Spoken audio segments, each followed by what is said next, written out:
And also on the top 5 today, Australian Foreign Minister is urging Israeli authorities to explain the circumstances that led to the mysterious death of a jailed Australian-Israeli spy working for Mossad.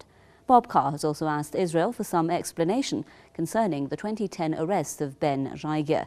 Israeli Parliament Knesset has announced that it will launch an intensive examination into the jailing and death of a prisoner X.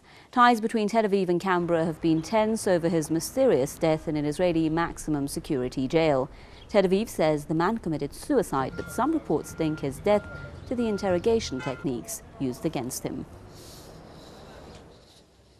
Mr. Ian Williams is a senior analyst with Foreign Policy in Focus, with us now via Skype from New York. Mr. Williams, welcome.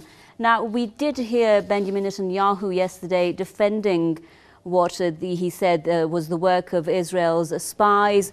So, considering the amount of pressure that it's at the same time receiving from Australia, what do you think this is going to lead to? Well, I think everybody is profoundly embarrassed. It raises many fundamental questions about Israel's policy and the West's relations. It would appear that Mossad has been spying on Australia and abusing Australian passports. The deceased was an Israeli national, but he was also an Australian citizen. And Australia does not allow its citizens to have dual nationality, but almost certainly makes an exception in the case of Israel, because any Jew who emigrates to Israel is automatically deemed an Israeli citizen. He was, according to some reports from Israeli reporters, the man concerned was also suspected of passing on information to the Australians, his native country, about what his adopted country, Israel, was doing there. And this is something that the West does not usually want. We know from the Jonathan Pollard case in the States and the fracas occasionally over the British and others, that the Western intelligence agencies deeply resent what Israel is doing there, but at the same time, it's politically sensitive for their elected politicians who don't want to be seen to be coming out against Israel and revealing what Israel does. And then finally, there's the Netanyahu defense that what happens in the name of security, the Constitution and human rights go out the window. And of course, nobody cares when this happens to a Palestinian Arab, but there's deep concern when it happens to a so-called Western ally. There's so many ramifications here. It is right out of a John le Carré novel, except it's even more complex.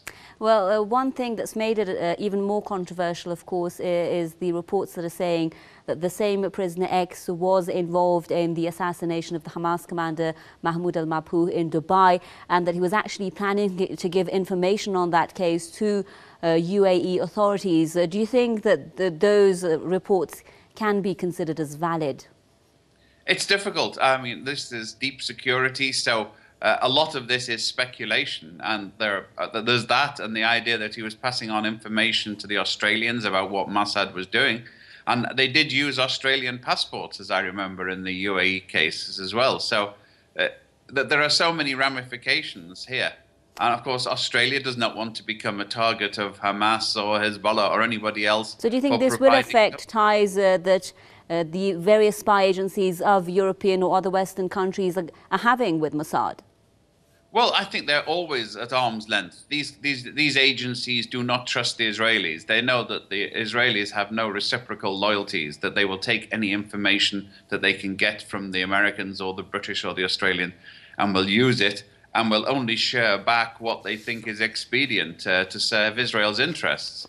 So in that sense, the Israeli secret services are ruthlessly pragmatic and directed, whereas the British and the Americans are sort of a more convivial relationship, for example.